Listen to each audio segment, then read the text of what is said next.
Sebelum kita masuk lebih jauh pada masalah muatan ya, ada baiknya kita mulai dulu dari langkah-langkah pemanfaatan cahaya matahari dalam solar cell. Pertama, mari kita lihat apa itu efisiensi dari sebuah photovoltaic device. Efisiensi adalah perbandingan energi yang dihasilkan dengan energi yang didapat atau output per input. Jadi input di sini adalah banyaknya cahaya matahari yang diterima. Jadi input energi adalah banyaknya cahaya matahari, cahaya matahari yang diterima oleh solar cell tersebut. Sedangkan outputnya berapa banyak energi yang dihasilkan oleh solar cell tersebut. Efisiensi dari solar cell tergantung dari beberapa proses. Yang pertama adalah spektrum dari cahaya matahari. Jadi ini yang membedakan daerah yang banyak menerima cahaya matahari dengan daerah yang sedikit menerima cahaya matahari. Jadi ini sangat ditentukan oleh daerahnya. Kemudian ada proses absorpsi, yaitu proses penyerapan cahaya oleh solar cell. Kemudian proses charge excitations, atau tadi yang kita bilang ada terjadi eksitasi yang mirip dengan yang proses ini sama dengan charge generation yang tadi kita bahas, di mana ada elektron yang tereksitasi. Lalu ada proses charge drift atau diffusion. Ini tadi sama dengan ada muatan yang bergerak setelah terjadi eksitasi ini. Jadi ini mirip sebenarnya dengan charge separations ya. Ada muatan yang terpisah gara-gara terjadi eksitasi ini, bergerak. Ada muatan yang bergerak setelah terjadi eksitasi. Lalu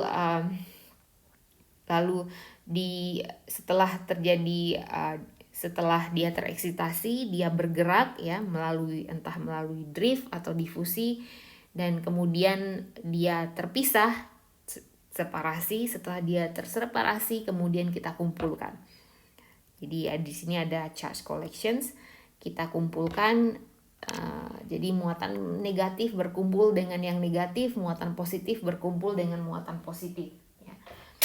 Sehingga bisa menghasilkan listrik. Jadi efisiensi pada solar cell tidak tergantung pada satu proses, dia merupakan efisiensi dari beberapa proses ya, yang akan kita bahas satu persatu pada slide selanjutnya. Pertama, mari kita masuk pada light management di solar cell. Jadi bagaimana kita mengatur cahaya matahari ini supaya kita bisa memanfaatkan seluruhnya. Pertanyaannya adalah, apakah semua cahaya matahari yang sampai di permukaan solar cell dapat dimanfaatkan oleh solar cell? Jawabannya hanya cahaya yang diserap oleh solar cell yang dapat dimanfaatkan dalam menghasilkan energi listrik. Ketika cahaya mengenai permukaan, ada beberapa kemungkinan yang terjadi. Yang pertama, cahaya bisa dipantulkan. Jadi ini namanya reflected energy ya.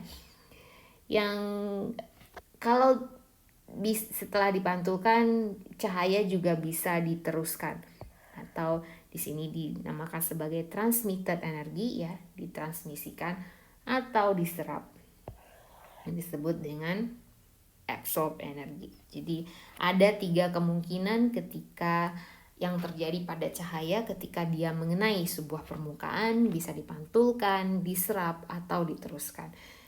Hanya cahaya yang diserap yang dapat dimanfaatkan untuk menghasilkan listrik.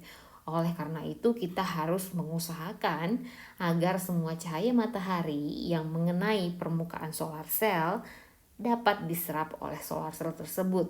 Jangan sampai ada yang dipantulkan atau diteruskan, ya. Di sini diberikan hubungan antara ketebalan solar cell dengan besarnya arus yang dihasilkan.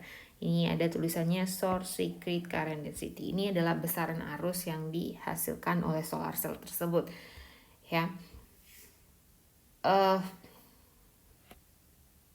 Ketika ini diberikan hubungannya ketika ada dikasih penjebak cahaya atau light trapping, ya, alat untuk menjebak cahaya matahari supaya jangan dipantulkan atau diteruskan, ya. Jadi di sini kita bisa lihat kalau jumlah arus yang dihasilkan lebih tinggi, ya, lebih tinggi kalau kita kasih trapping yang warna merah di sini. Jadi dia lebih tinggi dalam ketebalan berapapun, arus yang dihasilkan kalau kita pakai trapping itu lebih tinggi.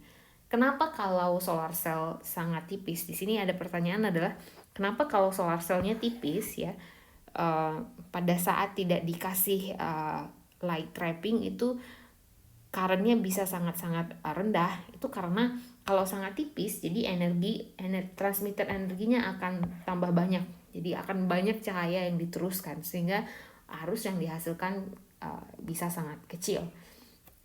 Jadi ketebalan dari solar cell itu juga sangat penting, ya.